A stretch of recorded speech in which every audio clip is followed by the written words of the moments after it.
The Georgia Bulldogs are now back-to-back SEC Conference champions by thumping the Alabama Crimson Tide by the score of 28-7.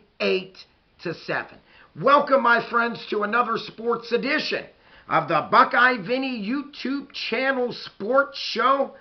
My friends, sit back, relax, grab your favorite beverage, and let's talk some SEC Conference Championship play. My friends, if everybody recalls, I had Georgia winning this game, and I'll give you a big reason why.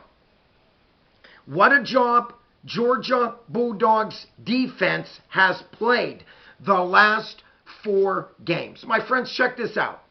They held Georgia Tech to 9 points, Charlotte to 3 points, Texas Longhorns to 10, and now Alabama to just 7.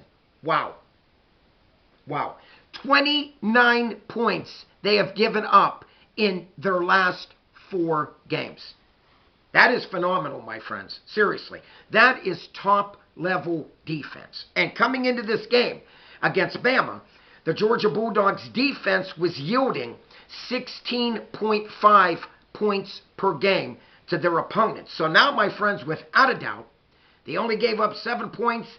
That 16.5 points per game will definitely drop without a doubt. Now, we're talking about Coach Kirby Smart and the Georgia Bulldogs improving to 12-1 on the season. My friends, they are looking really good right now. 9 straight victories for the Georgia Bulldogs. On the flip side, Alabama. My friends, if you're a Bama fan right now, you're biting your nails because there is a big chance that Alabama will not make the top 12 college football playoffs. Just my opinion. Alabama now, record 10-3. My friends, let's talk some stats here. Ty Simpson, my friends, this young man, I feel bad for him. He was running for his life this entire football game. Ty Simpson, 19 out of 39. Not good at all. Not good at all. That's under 50% completion percentage. For 185 yards passing, 1 touchdown, 1 interception. 3rd down conversions for Alabama, not good. 2 out of 12 on 3rd down conversions. My friends, I said coming in to this game that if Georgia Bulldogs was able to get pressure on Ty Simpson, which they did, okay, Alabama is not a balanced football team when it comes to passing and running, okay? So if they were able to get the pressure on Ty Simpson and force him to make errant throws and to throw the ball way too early, which they did, that Georgia was going to come out and win this game handily. And it showed they did. Okay? Bottom line, Alabama, and this is not a mistake, Alabama's total rushing yards in this game, -3 yards. -3 yards. My friends, coming into this game, I said Alabama lacked a rushing attack. And it showed once again tonight that the defensive line of the Georgia Bulldogs won this football game. And I also have to say the offensive line, okay, was just pushing the Alabama's D-line around the entire game. Total offense, Georgia 297 to Alabama's 182. And my friends, I just got to say this. What a great game by QB1, the Gunner Stockton. Completed 20 out of 26. My friends, at a very good passing percentage. This young man came into this game completing 70% of his passes. And once again, a very consistent game for Gunner. 20 out of 26, 156 passing yards, 3 touchdown strikes. My friends, 0 interceptions. And that's what jumped out at me. This young man does not turn the ball over that much. 0 interceptions.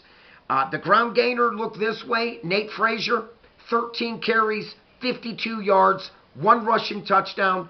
And, what more can you say receiving-wise? Dylan Bell, 4 grabs for 45 receiving yards and 1 touchdown. And how about Zachariah Branch?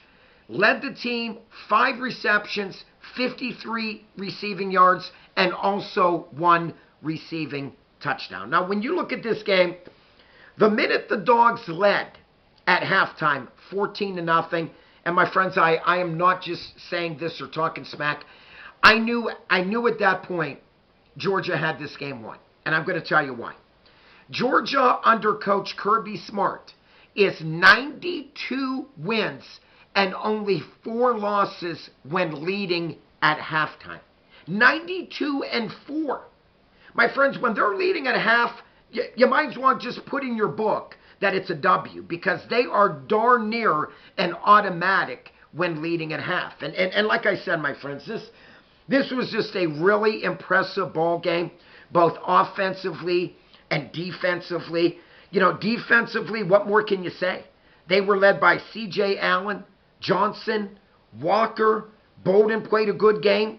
Robinson played a good game in the secondary. Everett played a very good game. And check this out. The top 3 receivers for Alabama, okay, is Bernard, Isaiah Horton, and Ryan Williams. Isaiah Horton was held to 1 catch for 12 yards, and Ryan Williams was held to just 2 grabs on the night. My hat's off to the secondary. Now, I know in the fourth quarter, they had a few unsportsmanlike, a few pass interference, which they got to clean up, and I'm sure Coach Kirby Smart already noticed that too. But overall, my friends, I got to give kudos to the brand new center, Tolliver. I thought he played a very good game, filling in for injured Drew Bobo. I thought Tolliver held his own, okay? Talk about the pressure being on, okay? He got every snap right there, right on the money to Gunnar Stockton, and that's very important when it comes to timing, is center to quarterback exchange, and it was phenomenal. And so bottom line, my friends, I tip my hat to the coaching staff. What a job. Coach Mike Bobo called a very good game. The defensive coordinator for the Georgia Dawgs, what more can you say about him? He was bringing the heat on Ty Simpson almost the entire game, and I like that. They were blitzing him almost the entire game because he had faith that the secondary would lock up on Horton and Ryan Williams, which they did. And when you got faith like that in your secondary, absolutely, you could bring the house on every play. And I'm just going to say this. Ty Simpson, God bless him, 19 out of 39. I can't put all the blame on him, but, bottom line, he did not have a lot of time to pass. 185 yards passing, well under his passing yards. And so, my friends, bottom line, the Georgia Bulldogs go on to win the SEC championship, downing Alabama 28-7. My friends, like always, click on the subscribe button, click on the like button, and until next time, Buckeye Vinny is out of here.